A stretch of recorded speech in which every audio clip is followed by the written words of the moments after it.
নমস্কার বন্ধুরা, আমি সোলাঙ্কি আমার নীতিমূলক গল্পের আসর ও ভৌতিক গল্পের আসরে আমার ছোট ছোট ভাই বোন এবং আমার দাদা দিদিদের আরও একবার অনেক অনেক স্বাগত। যিনারা প্রতিনিয়ত আমার গল্প শুনে থাকেন সেই শ্রোতা বন্ধুদের উদ্দেশ্যে বলবো অসংখ্য ধন্যবাদ। আর যিনারা আজ আমার এই গল্পটা নতুন শুনছেন তাঁদের উদ্দেশ্যে বলবো সুস্বাগতম এবং ধন্যবাদ অবশ্যই থাকলো। যদি আমার এই গল্পটা শুনে আপনাদের ভালো লেগে থাকে তাহলে বলবো অবশ্যই আমার পাশে থাকার অনুরোধ রইল এবং এই পাশে থাকার জন্য আমার চ্যানেলটাকে সাবস্ক্রাইব করে পাশে থাকা বেল আইকন প্রেস করে অল নোটিফিকেশন করে দেবেন। তাহলে আমি যখনই যেইরূপ গল্প নিয়ে উপস্থিত হব সময় মতো সেগুলো আপনারা আপনাদের ফোনে পেয়ে যাবেন। তো কথা না বাড়িয়ে আজকে আমরা যে গল্পটা নিয়ে উপস্থিত হয়েছি সেই গল্পটার নাম হলো সাঙ্কেন হেড। লিখেছেন হিমাদ্রি কিশোর দাশগুপ্ত।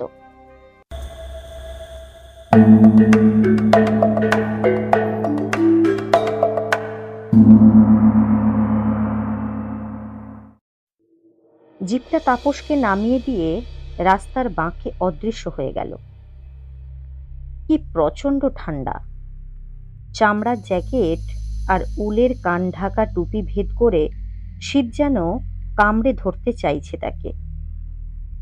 আর এত ঠান্ডা হবে নাই বা কেন? আজ জানুয়ারির 5, তার উপর আবার জায়গাটা দার্জিলিং। জিপের আলোটা পথের বাঁকে মিলিয়ে যেতেই চারপাশে একবার ভালো করে তাকালো তাপস। কেউ কোথাও নেই। টুরিস্ট সিজন অনেক আগেই শেষ হয়ে গেছে। এ সময় এখানকার হোটেল কনভেন্টগুলো বন্ধ হয়ে যায়। ঠান্ডায় অর্ধেক লোক নিচে চলে যায়। ট্যাক্সি স্ট্যান্ড একদম খাঁ খাঁ করছে। তার লাগোয়া ভুটিয়া জিনিসপত্রের দোকানগুলোর ঝাঁপও বন্ধ। একটা কুকুর পর্যন্ত নেই। তাপসের রিস্ট ওয়াচে 7টা বাজে। পঙ্খাবাড়িতে জিপটা খারাপ হয়ে গেছিল বলে তাপসের এখানে পৌঁছতে ঘন্টাখানেক দেরি হয়েছে ঠিকই, তা বলে শীতের দার্জিলিং সন্ধ্যা নামতেই যে এত শুনশান হয়ে যায় তা ধারণা ছিল না তার। চারপাশ একবার দেখে নেবার পর তাপস তাকালো ওপর দিকে। বেশ কিছুটা উপরে একটা রেলিং ঘেরা জায়গাতে কুয়াশা মেখে দাঁড়িয়ে আছে কয়েকটা ল্যাম্পপোস্ট। হলদেটে বাতি জ্বলছে। তাপস চিনতে পারল ওটা মেল। আগেও বার তিনেক দার্জিলিংয়ে এসেছে তাপস, কখনো বন্ধু বান্ধব, কখনো বা পরিবার পরিজনের সাথে নিছক বেড়ানোর জন্য গরমকালে। আর এবার সে এসেছে একটা কাজ নিয়ে। আসলে তাপস একটা বড় কুরিয়ার কোম্পানিতে মোটামুটি চাকরি করে, অফিসেই তার কাজ। কিন্তু সম্প্রতি কোম্পানির সাথে একটা গন্ডগোলের জেরে স্ট্রাইক করেছে কুরিয়ারম্যানরা। এর ফলে সার্ভিস বন্ধ হয়ে যাওয়ার উপক্রম। এদিকে বেশ কিছু চিঠি আর মালপত্র ডেসপ্যাচের অপেক্ষায় কোম্পানির ঘরে জমা আছে। তার মধ্যে বেশ কিছু জিনিস আবার ইনশিওর্ড করা। সেগুলো ঠিক সময়ে প্রাপকের হাতে পৌঁছে দিতে না পারলে কোম্পানির আর্থিক ক্ষতি তো হবেই, তার সাথে সুনামেরও ক্ষতি হবে। বিশেষত এই দ্বিতীয় ক্ষতিটা এড়াতেই কোম্পানির মুম্বাইয়ের হেড অফিস থেকে তাপসদের কলকাতার অফিসের নির্দেশ এসেছে যে বিশেষত গুরুত্বপূর্ণ জিনিসগুলো আর স্ট্রাইক ওঠার অপেক্ষায় ফেলে রাখা যাবে না। অফিস স্টাফদের দিয়ে ডেলিভারি করাতে হবে।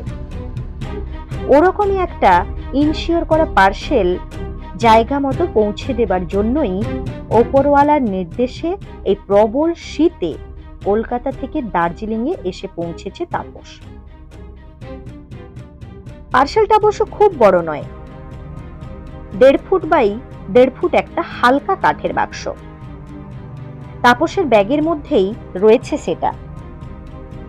তাপস একবার ভাবলো ব্যাগ থেকে পার্সেলটা বের করে তার গায়ে লেখা ঠিকানাটা দেখে নেবে। এর পরক্ষণেই তার মনে হলো কাছে পিঠে তো কোনো লোক নেই, কাকে সে জিজ্ঞেস করবে ঠিকানাটা। তার চেয়ে ওপরে উঠে কাজটা করাই ভালো। মেলে তো ঠিকানার জানার মতো কোনো লোক পাওয়া যাবেই। এই ভেবে ব্যাগটা কাঁধে ফেলে জিপ স্ট্যান্ড থেকে বেরিয়ে পাথরের ধাপ ভেঙে মেলের দিকে উঠতে শুরু করলো তাপস। মিনিট দশকের মধ্যেই সে মেলে উঠে এলো, কিন্তু এই জায়গাটাও কেমন যেন শুনশান। বড় বড় দোকানপাটগুলো সব বন্ধ। দু একটা হোটেলের কাঁচের জানালার ভিতর থেকে ক্ষীণ আলো ভেসে আসছে। হোটেলগুলোর সামনে বা মেলে কোনো লোকজনই নেই, শুধু একজন বুড়ো ঘোড়াওয়ালা রেলিং এর আশেপাশে দাঁড়িয়ে তার ঘোড়ার পিঠে কি যেন মালপত্র তুলছে। তাপস একটা ল্যাম্পপোস্টের নিচে দাঁড়িয়ে পার্সেলটা বার করলো। সেটা সে অনেক দূর থেকে এসেছে তা আগেই দেখেছে তাপস। কার্গো শিপের স্টিকার লাগানো আছে। কাঠের ওপর হলদেটে মোটা কাপড় জড়ানো বাক্সটার গায়ে। কলম্বিয়া থেকে অর্ধেক পৃথিবী ঘুরে পার্সেলটা এসেছে এ দেশে। সেটা অবশ্য কোনো আশ্চর্যের বিষয় নয়। পৃথিবী এখন অনেক ছোট হয়ে গেছে। তাপসের পাড়ার একটা ছেলেই তো চাকরি সূত্রে ব্রাজিলে আছে। সেও মাঝে মাঝে সে দেশ থেকে এটা ওটা পাঠায় তার কলকাতার বাড়িতে। কলম্বিয়া থেকে দার্জিলিং এ পার্সেল তো আসতেই পারে।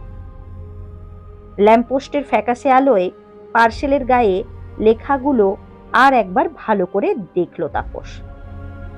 প্রেরক এবং প্রাপকের নাম দুই সেখানে লেখা আছে। প্রেরক M Sanyal, Bogota, Colombia. Bogota যে কলম্বিয়ার রাজধানী তা জানা আছে তাপসের। প্রাপকেরও নাম এম সান্যাল। ঠিকানা Black Log House, near Mall Road, Darjeeling. প্রেরক এবং প্রাপকের নামের আদ্যাক্ষর এবং পদবি যখন হুবহু এক, তখন তারা পরস্পরের নিকট আত্মীয়ই হবে, মনে মনে ভাবল তাপস। ঘোড়াওয়ালার কাছে এগিয়ে গিয়ে জানতে চাইল মেল রোডের কাছে ব্ল্যাক লগ হাউস কোথায়। ঘোড়াওয়ালা তাপসের প্রশ্ন বুঝতে পারল কিনা কে জানে। সে জবাব দিল, মালুম নেহি সাব, आप उस দোকান মে পুছিয়ে। এই বলে সে আঙ্গুল তুলে একটু দূরে একটা দোকান দেখিয়ে আবার নিজের কাজে মন দিল। মেলের দক্ষিণ দিকে একটা গলির মুখে সেই দোকানের ঝাঁপ প্রায় বন্ধ, তবে ভিতরে লোক আছে। একটা ক্ষীণ আলো ভেসে আসছে দোকানের ভিতর থেকে। ঘোড়াওয়ালার সাথে আর বাক্য ব্যয় না করে তাপস পা বাড়ালো সেই দোকানের দিকে। যা ঠান্ডা পড়েছে তাতে দ্রুত কাজ সেরে কোনো হোটেলের কম্বলের তলায় ঢুকতে হবে তাকে। ঠিকানাটা যদি কাছাকাছির মধ্যে হয় তাহলে তেমন কোনো অসুবিধা নেই, কিন্তু যদি দূরে হয় তবে এখন সে কোনো হোটেলেই ঢুকতে পারবে না। কাল ভোরে পার্সেলটা জায়গা মতো পৌঁছে দিয়ে তারপর ফেরার জন্য গাড়ি ধরবে। এই ঠান্ডার মধ্যে তার পক্ষে বেশি ঘোরাঘুরি করা সম্ভব নয়। এ কথা ভাবতে ভাবতে তাপস গিয়ে উপস্থিত হলো দোকানের সামনে। কাঠের ঝাঁপ ঠেলে দোকানের ভিতর প্রবেশ করতেই তাপস বুঝতে পারল সেটা একটা কিউরিও শপ। দোকানের ভেতর উজ্জ্বল আলো জ্বলছে। কাঁচের শোকেসে দেওয়ালের গায়ে রাখা আছে বিভিন্ন ধরনের অ্যান্টিক মূর্তি, থাঙ্কা, তিব্বতী মুখোশ, নেপালি কুকরি ইত্যাদি। কাউন্টারে বসে ছিলেন গলা বন্ধ কোট, কুকরির এমব্লম লাগানো টুপি পরা একজন বৃদ্ধ, চোখে চশমা। তাপস কাউন্টারের সামনে গিয়ে দাঁড়াতেই তিনি তার দিকে তাকিয়ে বললেন, ইয়েস। তারপর পার্সেলটা তার দিকে বাড়িয়ে দিয়ে বলল, আমি এই ঠিকানাটা খুঁজছি। ঘষা কাঁচের ফাঁক দিয়ে ভদ্রলোক পার্সেলের গায়ে লেখাগুলো ভালো করে একবার পড়লেন। তারপর ভুরু কুচকে বললেন, এখানে কোনো বাড়ির নাম ব্ল্যাক লগ হাউস আছে বলে আমার তো জানা নেই, তবে কাঠের বাড়ি তো এখানে অনেকেরই আছে। তাপস একটু হতাশ হলো তার কথা শুনে। ভদ্রলোক এরপর বললেন, এ তো দেখছি 40 বছর আগের পার্সেল। তাপস বলল, না না, অত পুরনো নয়, মুম্বাই থেকে কিছুদিন হলো এখানে এসেছে। তার কথা শুনে সেই ভদ্রলোক কোনো কথা না বলে পার্সেলের নিচের দিকের একটা অংশ আঙ্গুল দিয়ে দেখিয়ে দিলেন। বাক্সর উপর জড়ানো হলদেটে কাপড়টা সম্ভবত ঘষা লেগে ছিঁড়ে গেছে। সেখানে হলদে কাপড়ের ভিতর একটা বিবর্ণ কাপড়ের আস্তরণ চোখে পড়ছে। সেখানে প্রায় অস্পষ্টভাবে লেখা, ভিক্টোরিয়া কার্গো, 1960 বোগাটা। এই লেখাটা তাপসের চোখে পড়েনি। 1960 মানে তাপসের জন্মেরও 20 বছর আগে। এরকম মাঝে মাঝে হয় বলে শুনেছে সে। 20-50 বছর ধরে গুদামে পড়ে থাকা দাবিহীন পার্সেলের দাবিদারের সন্ধান মেলে, তখন আবার সেটা সেই দাবিদারের নতুন ঠিকানায় পাঠাতে হয়। একে বলে রিপার্সেলিং। এটাও তাহলে সেই রকমই একটা পার্সেল, মনে মনে ভাবল তাপস। সে লেখাটা দেখার পর বৃদ্ধকে বলল, দারুণ চোখ তো আপনার। তিনি উত্তর দিলেন, কিউরিওর ব্যবসা করি তো তাই। কিন্তু যে ঠিকানার খোঁজে তাপসের দোকানে ঢোকা বৃদ্ধ তা বলতে না পারায় সে পার্সেলটা হাতে তুলে নিয়ে বলল, আপনাকে বিরক্ত করলাম বলে দুঃখিত, আমি যাচ্ছি। এই বলে সে দোকানের বাইরে পা বাড়াতে যেতেই বৃদ্ধ হঠাৎ বললেন, একটু দাঁড়ান। দাঁড়িয়ে পড়ল তাপস। ভদ্রলোক একটু ভেবে নিয়ে বললেন, এখানে একটা অনেক পুরনো কালো রঙের কাঠের বাড়ি আছে, তবে এখন সেখানে কেউ থাকে বলে আমার জানা নেই। বছর 50 আগে আমি যখন নতুন দোকান খুলি তখন এক বাঙালি ভদ্রলোক ওই বাড়িতে থাকতেন। আমার দোকানে একই নামে তিব্বতী মুখোশ কিনতে আসতেন। তারপর দার্জিলিং ছেড়ে কোথায় যেন চলে গিয়েছিলেন তিনি। আপনি ওই বাড়িটাতে একবার গিয়ে দেখতে পারেন। তাপস শুনে বলল, ব্ল্যাক লক হাউস যখন ঠিকানা, তখন সে বাড়িটা হলেও হতে পারে। তা বাড়িটা কোথায়? তিনি বললেন, আপনি স্টেপ এ সাইড চেনেন? তাপস বলল, হ্যাঁ। তিনি বললেন, স্টেপ এ সাইড ভুটিয়া বস্তি পার হয়ে একটু এগোলে দেখবেন ডান হাতে পাহাড়ের ঢাল বেয়ে একটা রাস্তা নিচের দিকে নেমে গেছে। ওই রাস্তার শেষ প্রান্তে বাড়িটা। রাস্তাটা একটু নির্জন ঠিকই, কিন্তু চোর ডাকাতের ভয় নেই। কিউরিও শপের মালিককে ধন্যবাদ জানিয়ে তাপস বাইরে এসে দাঁড়ালো। কেউ কোথাও নেই, সেই ঘোড়াওয়ালা চলে গেছে। আরো শূন্যতা যেন নেমে এসেছে চারপাশে। লাইট পোস্টের খোয়াটে আলোয় নিচে কুয়াশার মধ্যে পড়ে রয়েছে সবুজ রঙা বসার জায়গাগুলো। অথচ গ্রীষ্মকালে এখানে লোক ঠিক ঠিক করে, টুরিস্ট। দোকানের বাইরে দাঁড়িয়ে তাপস একবার ভাবল, পরদিন সকালেই সে বাড়িটার খোঁজে যাবে। তারপর পরক্ষণেই আবার তার মনে হলো, তাহলে সারা রাত তাকে একটা চিন্তা নিয়ে কাটাতে হবে। স্টেপ এ সাইড জায়গাটা তার চেনা, বেশি দূর নয়, একবার দেখেই আসা যাক না বাড়িটা। আর পার্সেলটা যদি ওই ঠিকানারই হয়ে থাকে, তাহলে সে সেটা সেখানে গোছিয়ে দিয়ে হোটেলে ফিরে নিশ্চিন্তে ঘুমোতে পারবে। মাত্র 7:30 বাজে, 1 ঘন্টার মধ্যেই সে নিশ্চয়ই ফিরে আসতে পারবে। এই ভেবে তাপস হাঁটতে শুরু করলো। ম্যাল ছেড়ে তাপস স্টেপ এ সাইডের রাস্তা ধরল, চেনা রাস্তা। এর আগে বেড়াতে এসে প্রতিবারই দেশবন্ধুর বাসভবন স্টেপ এ সাইড দেখতে গেছেন। সত্যি খুব ঠান্ডা লেগেছে তার।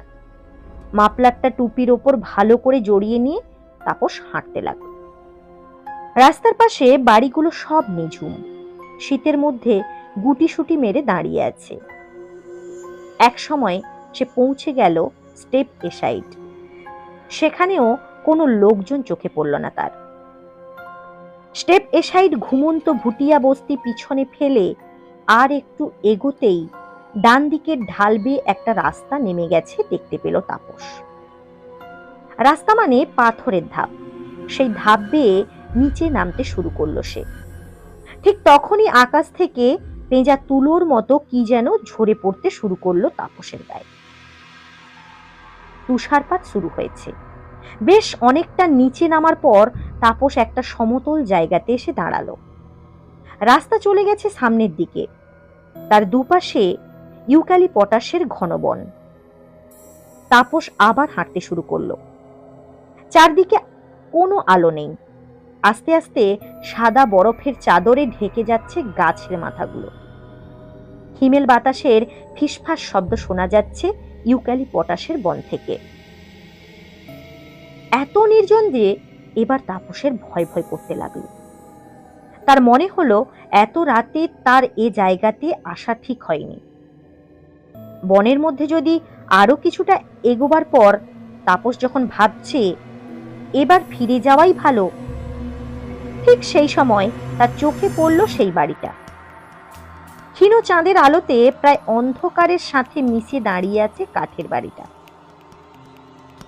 তুষারপাতের ফলে তার ঢালু ছাদটা শুধু একটু সাদাটে দেখাচ্ছে। বাড়িটা দেখতে পাওয়ার সাথে সাথেই তাপসের মনের মধ্যে ভয়টা যেন উবে গেল এবং একটা উৎসাহ সৃষ্টি হলো। যাক, বাড়িটা শেষ পর্যন্ত পাওয়া গেল। তাপস পৌঁছে গেল বাড়িটার সামনে। একটা অনুচ্চ পাথরের প্রাচীর দিয়ে ঘেরা বাড়িটা। তিন দিকে ইউক্যালিপটাসের ঘন বন। কম্পাউন্ডের ভিতর প্রবেশ করে সোজা রাস্তা ধরে তাপস গিয়ে দাঁড়ালো বাড়ির সদর দরজার সামনে। চাঁদের অস্পষ্ট আলোতে তাপস দেখলো দরজার পাশে একটা ফলকে বিবর্ণ হয়ে যাওয়া কয়েকটা হরফ, এম সান্যাল। লেখাটা দেখেই মনটা যেন নেচে উঠল তার। যাক, এই প্রবল ঠান্ডার মধ্যে এতটা পথ আসা তাহলে তার বিফলে যায় না। ভাগ্যিস সেই বৃদ্ধ এই বাড়িটার কথা বলেছিল। বাড়ির ভিতর কোনো আলো দেখা যাচ্ছে না। জানালার কাঁচের সার্সিগুলো পিছনে বিরাজ করছে জমাট বাঁধা অন্ধকার। কোনো শব্দও নেই বাড়ির ভেতর, অথচ সদর দরজা ভিতর থেকেই বন্ধ। অর্থাৎ লোক আছে বাড়িতে। তাপস প্রথমে দুবার হালকা টোকা দিল দরজাতে। না, কোনো সাড়া পাওয়া গেল না। এরপর আবার টোকা মারল সে, একটু জোরে। এবারও কোনো সাড়া মিলল না। তৃতীয়বার বেশ জোরে দরজায় ধাক্কা দিয়ে তাপস একটু গলা তুলে বলল, এই যে, শুনছেন? বাড়িতে কেউ আছেন?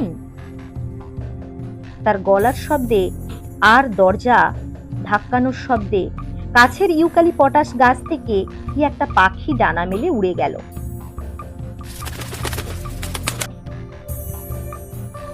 কয়েক মুহূর্ত একদম নিস্তব্ধ। তারপর তাপস যখন আবার দরজায় ধাক্কা দিতে যাচ্ছে, ঠিক তখনই তার মনে হলো একটা অস্পষ্ট শব্দ যেন ঘষ্টে ঘষ্টে এদিকে আসছে বন্ধ দরজার উপাস থেকে। কান খাড়া করে নিল তাপস। হ্যাঁ, একটা শব্দ। ঠিক দরজার ওদিকে এসে শব্দটা থেমে গেল। আবার কয়েক মুহূর্তে নিস্তব্ধতা। তারপরেই একটা শব্দ তুলে খুলে গেল ভারী কাঠের দরজা।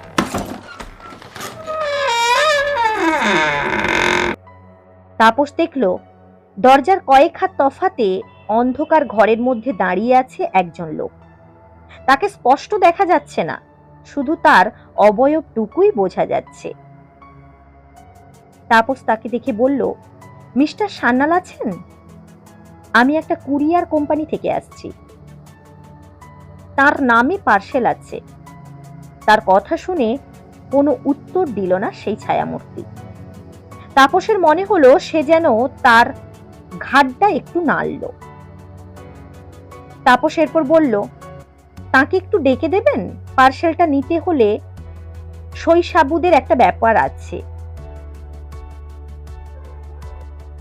লোকটা একবার মুখে কিছু বলল না, শুধু ইশারায় তাপসকে দাঁড়াতে বলে এগিয়ে এসে দরজাটা আবার বন্ধ করে দিল। তাপস দাঁড়িয়ে রইল বাইরে। মনে মনে সে ভাবল, লোকটা কেমন রে বাবা, কোনো কথা বলল না, তারপর দরজার পাল্লাটা তার মুখের উপর এভাবে দিয়ে দিল। বাইরে তুষারপাত আরো বেড়েছে, তার সাথে পাল্লা দিয়ে বইছে ঠান্ডা বাতাস। ঠান্ডাতে জমে যাচ্ছে তাপস। মিনিট 4 দাঁড়িয়ে থাকার পর বাড়ির ভিতর থেকে একটা কণ্ঠস্বর ভেসে এলো, ভিতরে আসুন। দরজার পাল্লা ঠেলে বাড়ির ভিতর পা রাখলো তাপস।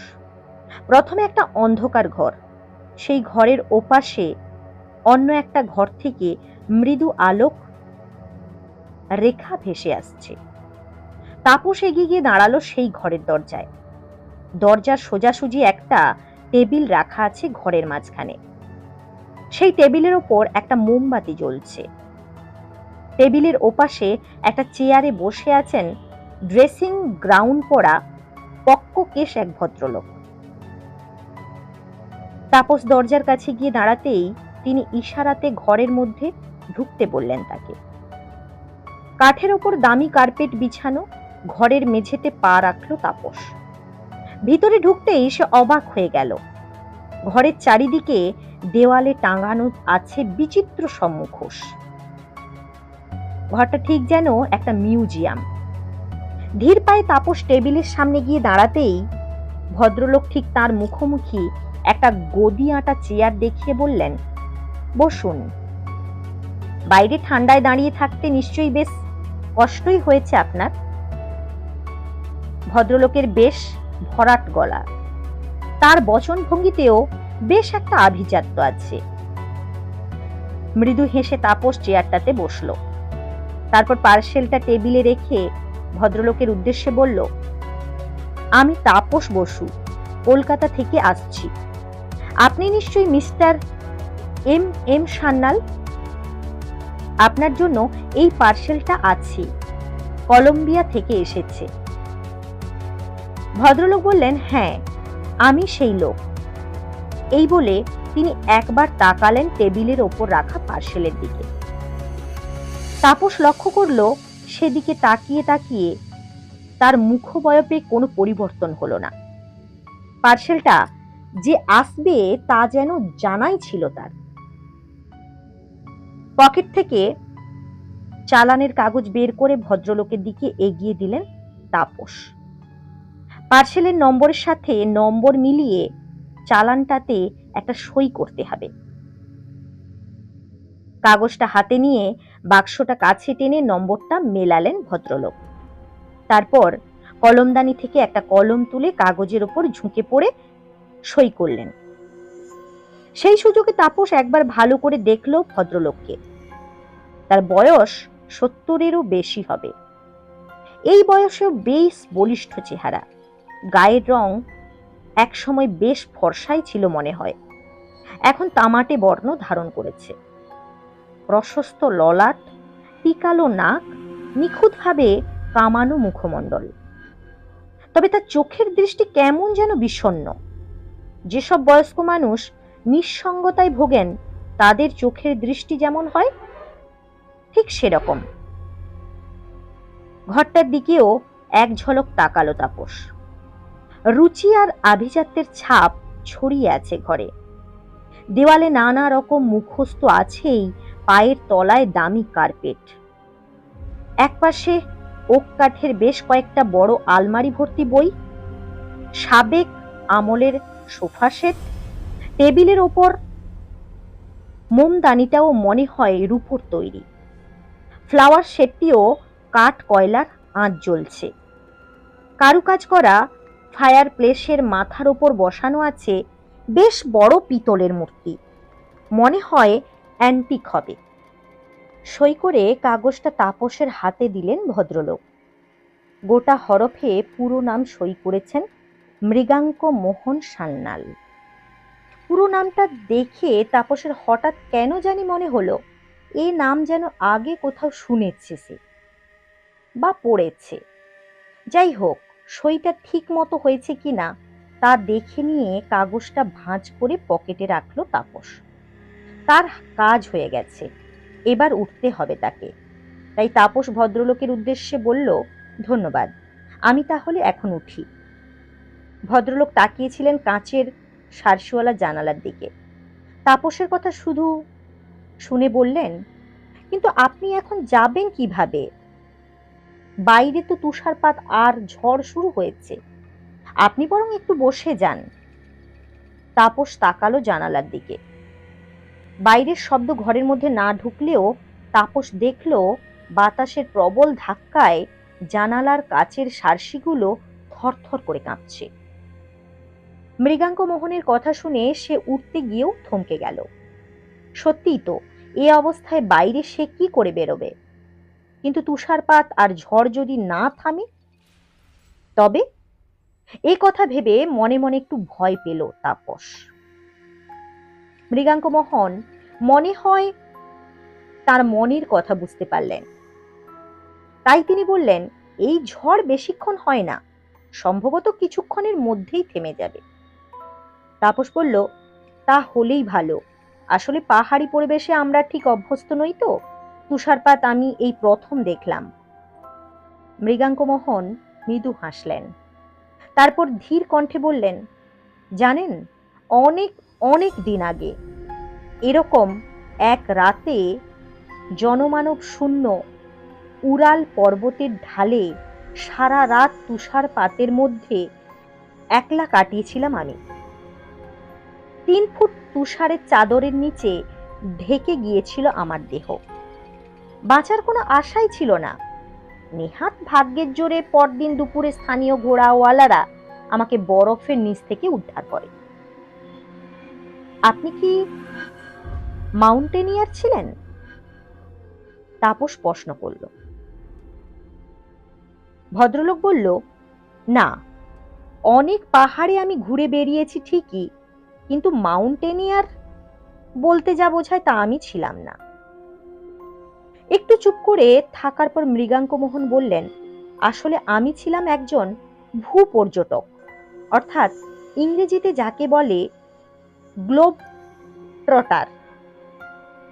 মৃগাঙ্ক মোহনের কথা এবার হঠাৎই যেন তাপসের স্মৃতির তন্ত্রীতে ঘা দিল। কেন মৃগাঙ্ক মোহন নামটা তার চেনা মনে হচ্ছিল তা বুঝতে পারল সে। কয়েক মুহূর্ত আশা নিরাশার দোলাচালে থাকার পর তাপস তাকে প্রশ্ন করল, আচ্ছা, আপনি কি পর্যটকের ডায়েরি বলে একটা বই লিখেছেন? একটা বিষণ্ণ হাসি ফুটে উঠল মৃগাঙ্ক মোহনের ঠোঁটের কোণে। তিনি বললেন, হ্যাঁ, ওটা আমার লেখা। চেয়ার ছেড়ে প্রায় লাফিয়ে উঠতে যাচ্ছিল তাপস, কিন্তু নিজেকে সামলে নিয়ে এসে বলল, ওটা তো একটা বিখ্যাত বই, আমি ছেলেবেলা থেকে আজ পর্যন্ত অনেকবার পড়েছি আপনার ওই ভ্রমণ কাহিনী। আমি ভাবতেই পারছি না আপনার মতো বিখ্যাত লোকের সামনে আমি বসে আছি। মৃগাঙ্ক মোহনের চোখ দুটো এবার যেন একটু উজ্জ্বল হয়ে উঠল। তিনি বললেন, আপনি পড়েছেন বইটা? আমি কিন্তু নিজে বই আকারে লেখা চোখে দেখিনি, ভুলেই গেছিলাম ওই লেখার কথাটা। এত বছর পর আপনার মুখে সে বইয়ের কথা শুনলাম। তাপস একটু অবাক হয়ে বলল, আপনার লেখা বই আপনি দেখেননি কেন? তিনি জবাব দিলেন, আমি বিদেশ থেকে ডাকে পাঠিয়েছিলাম লেখাগুলো, প্রকাশক ছেপেছিলেন, আমি বইটা হাতে পাইনি। আমার কোনো স্থায়ী ঠিকানা ছিল না যেখানে তিনি বইটা পাঠাতে পারতেন। তা বইটা আপনার ভালো লেগেছিল? এই বলে তাপসের দিকে তাকিয়ে রইলেন তিনি। তাপস বলে উঠল, শুধু আমার কেন, যারা বইটা পড়েছেন প্রত্যেকেরই অসাধারণ লেগেছে আপনার লেখা। কি সুন্দর আপনার লেখন শৈলী, কি সুন্দর বিবরণ। সবাই তো বলেন ভ্রমণ সাহিত্যের ক্ষেত্রে আপনার বই একটা ল্যান্ডমার্ক। এরপর একটু বিমর্ষ হয়ে সে বলল, তবে আমি কিন্তু আপনার বইয়ের প্রথম খণ্ডটাই পড়েছি, মানে ওই আমেরিকা ভ্রমণ পর্যন্ত, অন্য খণ্ডগুলো আর পড়া হয়নি। তাপসের কথা শুনে মৃগাঙ্ক মোহন চুপচাপ তাকিয়ে রইলেন তার দিকে। কিছুক্ষণ নিস্তব্ধভাবে কেটে গেল। তাপস একবার তাকালো জানালার দিকে। একটা ঠকঠক শব্দ হচ্ছে। ঝড়ের সাথে সাথে বরফের কুচিও এসে আঘাত করছে জানালার কাছে। এরপর তাপস আবার তাকে প্রশ্ন করল, আপনার লেখাটা কিন্তু আমার মনে আছে।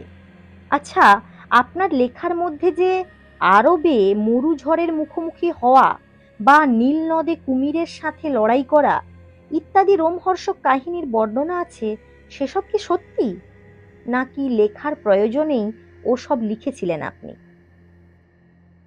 পার্সেলটা কাছে টেনে নিয়ে মৃগাঙ্ক মোহন টেবিলের উপর রাখা একটা পেন্সিল কাটার ছুরি তুলে নিয়ে ধীরে ধীরে পার্সেলের কাপড়টা কাটতে কাটতে তিনি বললেন, যা পড়েছেন সব সত্যি। লেখার প্রয়োজনে কোনো কিছু বানিয়ে লিখিনি আমি।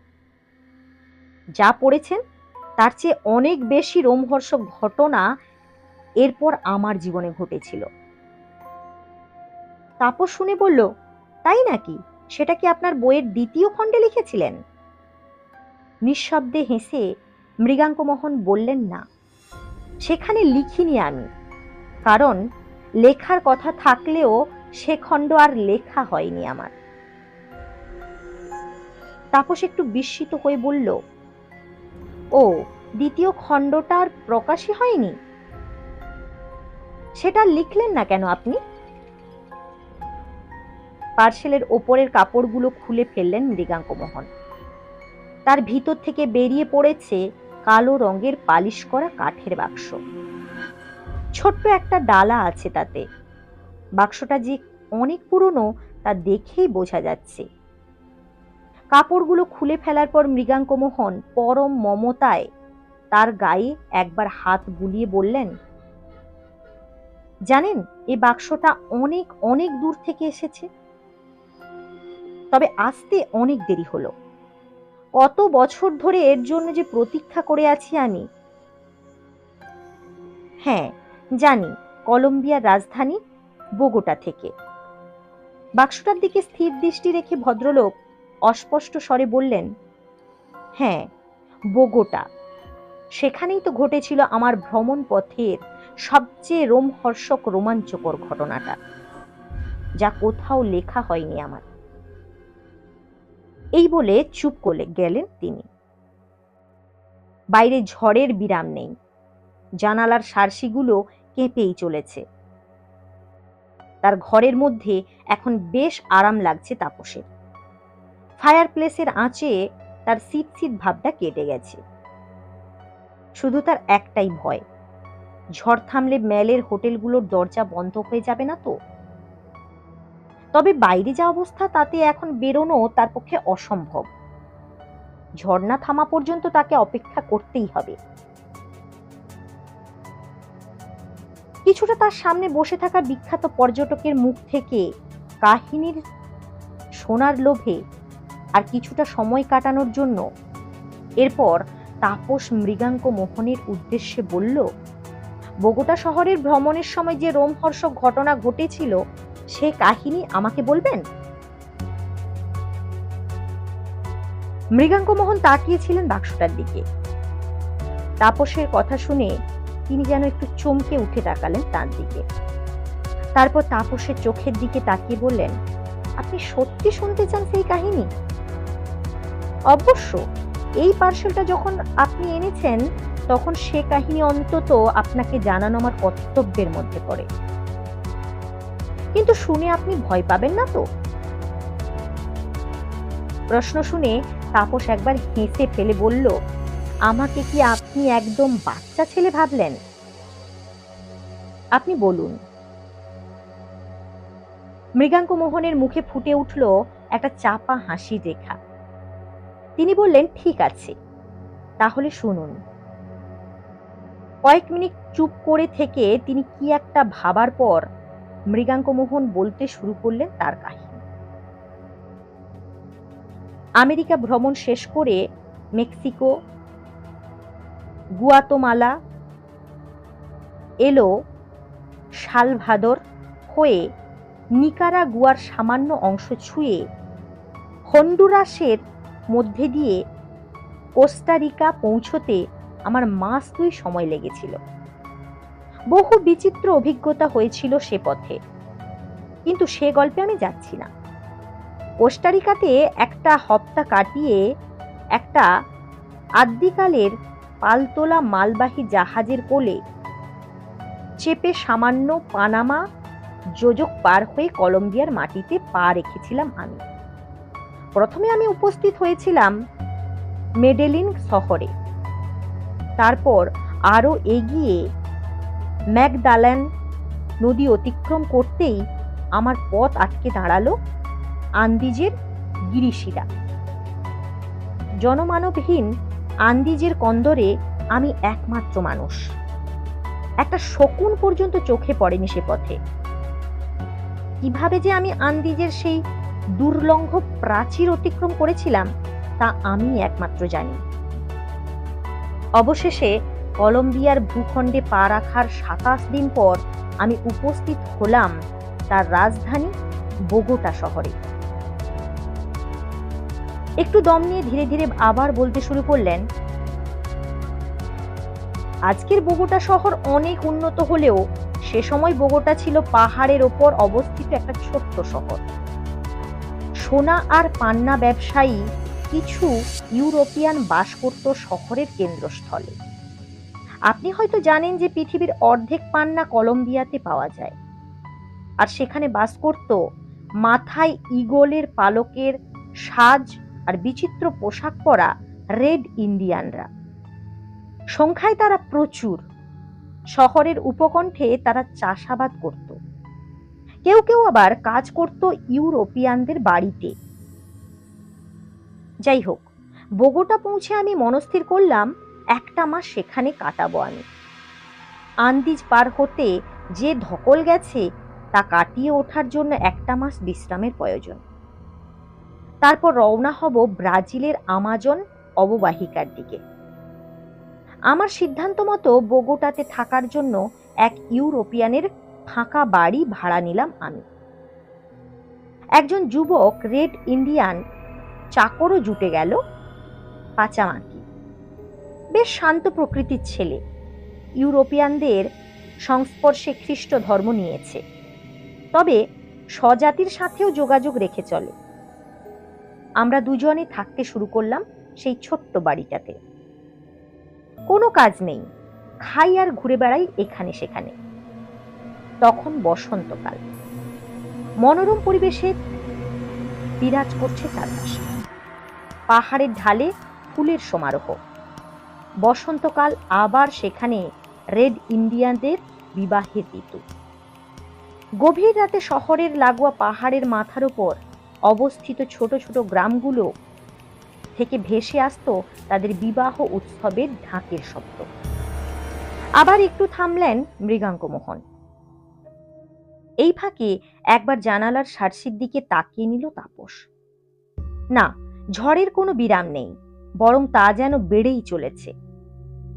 মুহূর্তখানেক চুপ করে থাকার পর মৃগাঙ্কমোহন আবার বলতে আরম্ভ করলেন, ভ্রমণের পাশাপাশি আমার অন্য একটা নেশা ছিল। সে নেশা হলো মুখোশ সংগ্রহের। এই যে দেওয়াল জুড়ে নানা ধরনের মুখোশ দেখছেন, তা পৃথিবীর বিভিন্ন দেশ থেকে সংগ্রহ করেছিলাম আমি। ডান দিকের বুক কেশের পাশে যে সিংওয়ালা মুখোশটা আছে, ওটা সাইবেরিয়ার। ওই সিং আর চামড়া বলগা হরিণের। আর ওই যে ডান দিকের দেওয়ালে লম্বাটে দেখতে কাঠের মুখোশটা, ওটা হন্ডুরাসের এক উপজাতীয়দের। বোগোটা শহরে বাস করার সময় রেড ইন্ডিয়ানদের মুখোশ সম্পর্কে খোঁজ খবর করতে গিয়ে একদিন শুনতে পেলাম তাদের কাছে নাকি এক অদ্ভুত ধরনের মুখোশ পাওয়া যায়। সে ব্যাপারে আরো একটু খোঁজ নেওয়ার পর এক বৃদ্ধ রেড ইন্ডিয়ানের কাছে দেখালাম সেটা। জিনিসটা দেখে আমি অবাক হয়ে গেলাম। মুখোশের মতো দেখতে হলেও সেটা আসলে মুখোশ নয়, সেটা মানুষের কুচকানো মাথা, শ্রাঙ্কেন হেড। তাপস বিস্ময়ে বলে উঠল, সত্যিকারের মানুষের মাথা? মৃগাঙ্কমোহন বললেন, হ্যাঁ, সত্যিকারের মানুষের মাথা। একরাশ চুলওয়ালা মুখোশের মতো দেখতে মানুষের কুচকানো মাথা।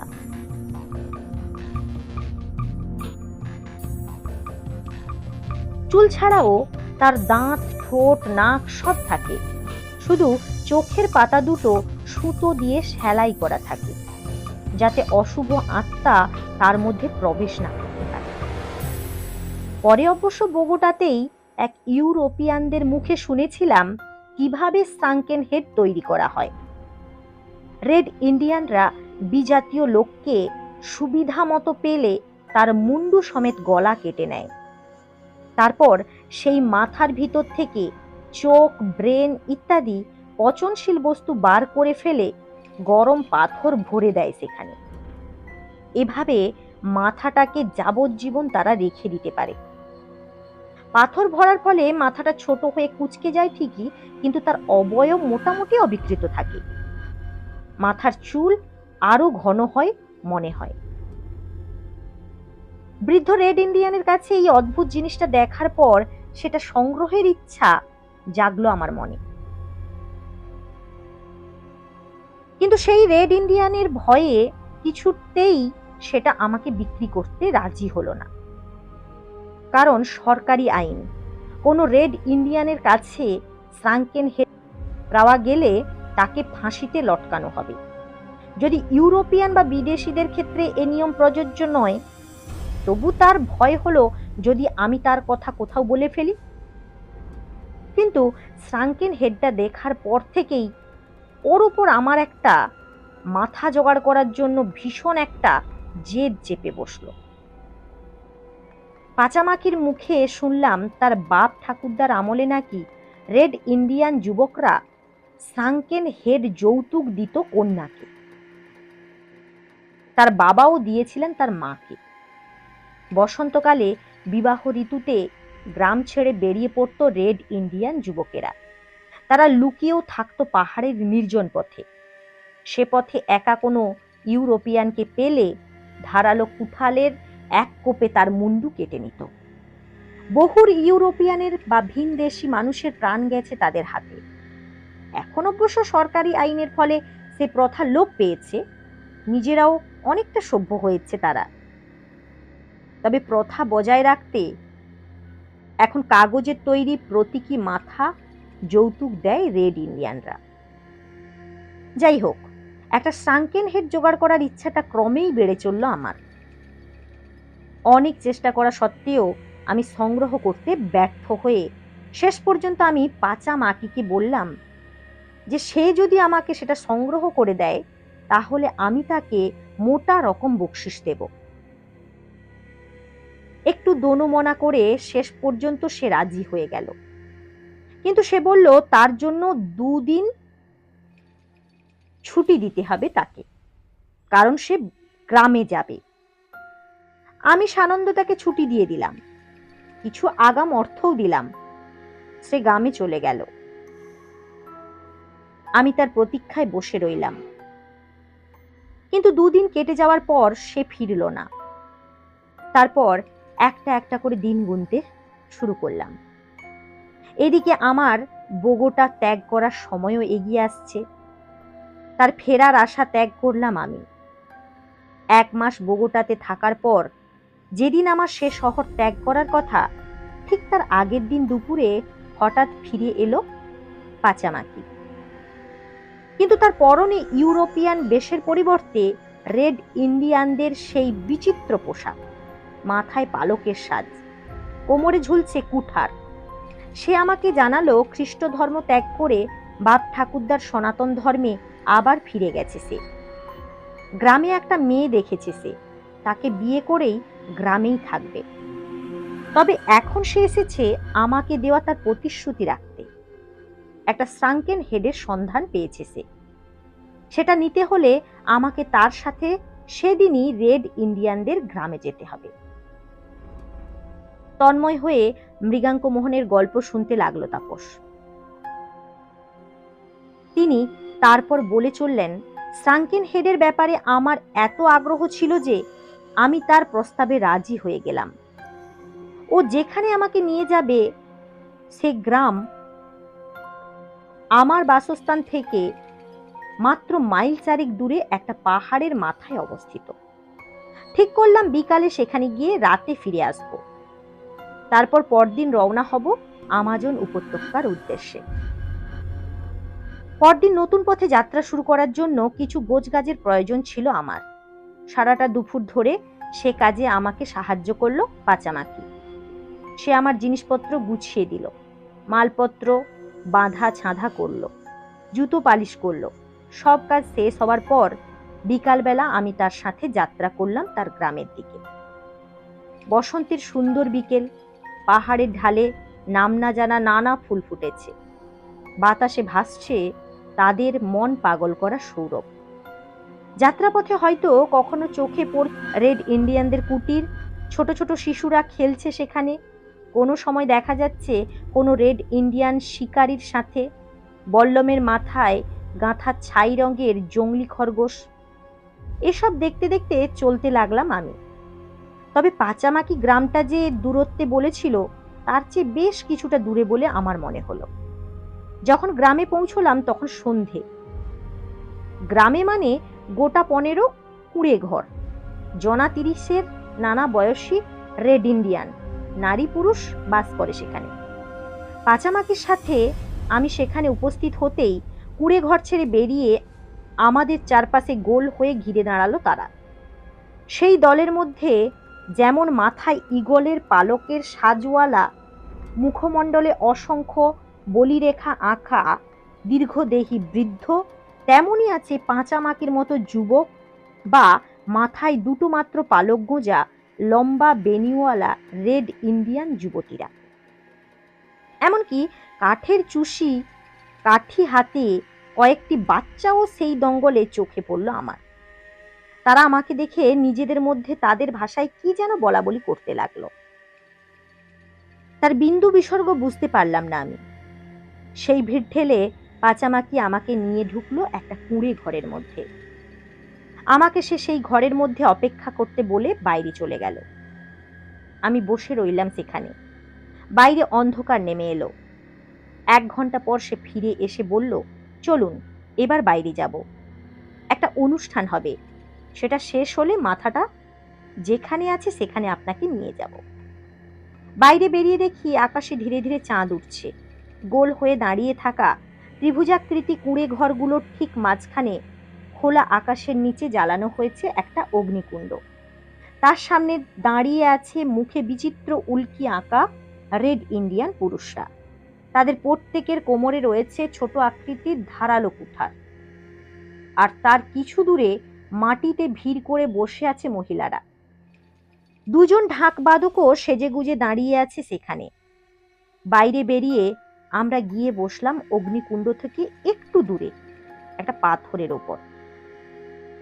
আমরা সেখানে গিয়ে বসার পর একজন দীর্ঘদেহী সর্দার মতো রেড ইন্ডিয়ান দুর্বোধ্য ভাষায় কি যেন নির্দেশ দিল। তখন আগুনের কাছে দাঁড়িয়ে থাকা ইন্ডিয়ানরা নিজেদের কোমর থেকে কুঠার খুলে নিয়ে অগ্নিকুণ্ড ঘিরে সার বেঁধে দাঁড়ালো। বেজে উঠল ঢাক। ঢাকের তালে আর সঙ্গীতের ছন্দে নৃত্য শুরু করলো তারা। কখনো আকাশের দিকে মাথা তুলে কুঠার উঁচিয়ে, কখনো মাটির দিকে ঝুঁকে অগ্নিকুণ্ডের বৃত্তাকারে পাক খেতে লাগলো তারা। প্রথমে ধীর গতিতে, তারপর দ্রুত লয়ে। চাঁদের আলোতে বসে আমি প্রত্যক্ষ করতে লাগলাম রেড ইন্ডিয়ানদের সেই অদ্ভুত নৃত্য। তাদের বিচিত্র সঙ্গীত আর বাদ্যযন্ত্রের শব্দ প্রতিধ্বনিত হতে লাগলো পাহাড়ের গায়ে। নাচ দেখতে দেখতে আমি পাচামাকিকে জিজ্ঞাসা করলাম, এ নাচ কিসের জন্য? পাচামাকি আমার কথা শুনে সলজ্জে বলল, সামনের চন্দ্র মাসের 5 তারিখে আমার বিয়ে। প্রাক বিবাহ উৎসব পালন করা হচ্ছে এই নাচের মাধ্যমে। মেয়েদের দঙ্গলে বসে থাকা তার নববধূকে সে আঙুল দিয়ে আমাকে দেখিয়েও দিল। এর কিছুক্ষণ পর যারা নাচছিল তাদের মধ্যে একজন বেরিয়ে এসে আমার পাশে বসে থাকা পাচামাকিকে তাদের মধ্যে টেনে নিয়ে গেল। কোমর থেকে কুঠার খুলে নিয়ে সেও সেখানে তাদের সঙ্গে নৃত্য শুরু করলো। একলা বসে রইলাম আমি। সময় এগোতে লাগলো। নেচে চলল পাচামাকি। এক সময় ঘড়ির দিকে তাকিয়ে দেখি অনেক রাত হয়ে গেছে। জিনিসটা নিয়ে আমাকে ফেরার পথ ধরতে হবে। আর দেরি হলে ফেরা যাবে না। ব্যাপারটা ভেবে নৃত্যরত পাঁচামাকির দৃষ্টি আকর্ষণ করার জন্য উঠে দাঁড়ালাম আমি। তখন নাচের ছন্দ একরকম চরম পর্যায়ে পৌঁছেছে। রেড ইন্ডিয়ানদের ছন্দবদ্ধ সমবেত পদাঘাতে কেঁপে উঠছে মাটি। তাদের চিৎকার আর ঢাকের শব্দ 5 গুণ বৃদ্ধি পেয়েছে। আমি উঠে দাঁড়াবার পর মনে হয় আমাকে লক্ষ্য করলো পাঁচামাকি এবং সম্ভবত উঠে দাঁড়াবার কারণও অনুধাবন করল সে। তাই কিছুক্ষণের মধ্যে দল ছেড়ে বেরিয়ে এসে আমাকে সে বলল, এবার চলুন, আপনার জিনিসটা এবার দিয়ে দিই। আমি বললাম, হ্যাঁ চলো, অনেক দেরি হয়ে গেছে। এখন কোথায় যেতে হবে? কিছু দূরে পাহাড়ের খাদের ধারে একদম একলা দাঁড়িয়ে আছে একটা কুঁড়ে ঘর। সেটা দেখিয়ে পাঁচামাকি বলল, ওই যে আমার নতুন ঘর, বিয়ের পর ওখানেই থাকবো আমি। ওই ঘরেই রাখা আছে মুন্ডুটা, আসুন আমার সাথে। পাঁচামাকির পিছন পিছন আমি গিয়ে দাঁড়ালাম সেই কুঁড়ে ঘরটার সামনে। ইঙ্গিতে আমাকে তার ভিতরে প্রবেশ করতে বলল সে। প্রথমে ঘরের ভিতর পা রাখলাম আমি, আমার পিছন পিছন পাঁচামাকি। ঠিক সেই মুহূর্তে বাইরে থেমে গেল রেড ইন্ডিয়ানদের চিৎকার আর ঢাকের শব্দ। ছোট্ট ঘরটাতে কোনো আলো জ্বলছে না, শুধু খোলা দরজা দিয়ে কিছুটা চাঁদের আলো এসে পড়েছে ঘরের ভিতর। ঘরে ঢুকে আমি পিছন ফিরে পাঁচামাকিকে বললাম, কোথায় জিনিসটা? আমার কথার উত্তরে পাঁচামাকি তার বেটে কুঠার সমেত হাতটা তার মাথার উপর তুলে ধরে হেসে বলল, ওই যে ওই দেওয়ালের দিকে তাকান, ওখানে দেওয়ালের কোণে সেটা রাখা আছে। মুখ ফিরিয়ে ঘাড়টা একটু ঝুঁকিয়ে তাকালাম সামনের আধো অন্ধকার দেওয়ালের দিকে। এ পর্যন্ত বলে হঠাৎই চুপ করে গেলেন মৃগাঙ্কমোহন। তাপস তন্ময় হয়ে তার কাহিনী শুনছিল। মৃগাঙ্কমোহন থেমে যেতেই তাপসের মুখ থেকে বেরিয়ে এলো, তারপর কয়েক মুহূর্ত তাপসের চোখের দিকে তাকিয়ে থেকে তিনি জবাব দিলেন, তারপর এই যে। তাপস গল্প শুনতে শুনতে খেয়াল করেননি কখন যেন তিনি বাইরে বার করে ফেলেছেন বাক্সর ভিতরে রাখা জিনিসটা। মৃগাঙ্কমোহনের কথা শুনে তাপস তাকালো টেবিলের ওপর তার হাতে ধরা জিনিসটার দিকে। সেটা দেখতে অবিকল যেন একটা মুখোশের মতো, ঘন কালো চুলওয়ালা কুকড়ে যাওয়া একটা মানুষের মুখ। নাক ঠোঁট সবই ঠিক আছে, শুধু চোখের পাতা দুটো সুতো দিয়ে সেলাই করা। সাঙ্কেন হেড। সেটা দেখে বিস্মিত হয়ে তাপস বলে উঠল, এই মাথাটাই কি সেই ঘরের ভেতর ছিল? কার মাথা এটা? এরকম ঘন কালো চুল তো ইউরোপিয়ানদের থাকে না। একটা বিষণ্ণ হাসি ফুটে উঠল মৃগাঙ্কমোহনের মুখে। আর ঠিক সেই সময় ঝড়ের দাপটে খান খান হয়ে গেল জানালার কাচের সার্সি। একরাশ ঠান্ডা বাতাসের ঝলকে নিভে গেল টেবিলে রাখা মোমবাতি। ঘর অন্ধকার হয়ে গেল, শুধু ফায়ার প্লেসের গনগনে আঁচের লাল আভা এসে পড়েছে মৃগাঙ্কমোহনের মুখে আর তার ডান হাতে ধরা সাঙ্কেন হেডের ওপর। অন্ধকার ঘরের মধ্যে তাপসের দিকে বিষণ্ণ হাসি নিয়ে তাকিয়ে রইলেন তিনি। হঠাৎ যেন তাপসের মনে হলো এ দুই মুখের মধ্যে বড্ড বেশি মিল। চেয়ার ছেড়ে উঠে দাঁড়ালো তাপস। এর পর মুহূর্তে মৃগাঙ্কমোহন বাঁ হাত দিয়ে তার নিজের ঘাড়ের ওপর থেকে এক টানে তার মাথাটা খসিয়ে ফেললেন। ঘাড়ের ওপর শুধু জমাট বাঁধা অন্ধকার। একটা আর্ত চিৎকার করে উঠল তাপস। তারপর কোনো রকমে সেই অন্ধকার ঘর ছেড়ে ছিটকে বাইরে বেরোলো। ঘরের ভিতর থেকে ভেসে এলো মৃগাঙ্কমোহনের গলা, এই ঝড় বৃষ্টির মধ্যে কোথায় যাচ্ছেন আপনি? গল্পটা তো পুরো বলাই হলো না আপনাকে। সেই কুঁড়ে ঘরের ভিতর কি হলো সেটা শুনে যান। মৃগাঙ্কমোহনের গল্পের বাকি অংশ শোনার জন্য তাপস আর সেখানে দাঁড়ালো না। বাড়ির বাইরে বেরিয়ে এসে ঝড়ের মধ্যেই ছুটতে শুরু করলো। তো বন্ধুরা, গল্পটা কেমন হয়েছে অবশ্যই কমেন্ট করে জানাবেন। যদি ভালো লেগে থাকে তাহলে অবশ্যই আমার পাশে, নতুন বন্ধুদের জন্য বলবো আমার পাশে থাকবেন, এটা অনুরোধ থাকলো। আর আমার এইরূপ গল্প পাওয়ার জন্য যারা নতুন এসেছেন তাদের উদ্দেশ্যে বলবো আমার চ্যানেলটাকে সাবস্ক্রাইব করে পাশে থাকা বেল আইকন প্রেস করে অল নোটিফিকেশন করে দিন। তাহলে যখনই যেইরূপ ভিডিও নিয়ে উপস্থিত হব সময় মতো নোটিফিকেশন আকারে পেয়ে যাবেন। যতক্ষণ না নতুন ভিডিও নিয়ে উপস্থিত হচ্ছি ততক্ষণ পর্যন্ত সবাই ভালো থাকবেন, সুস্থ থাকবেন। ধন্যবাদ।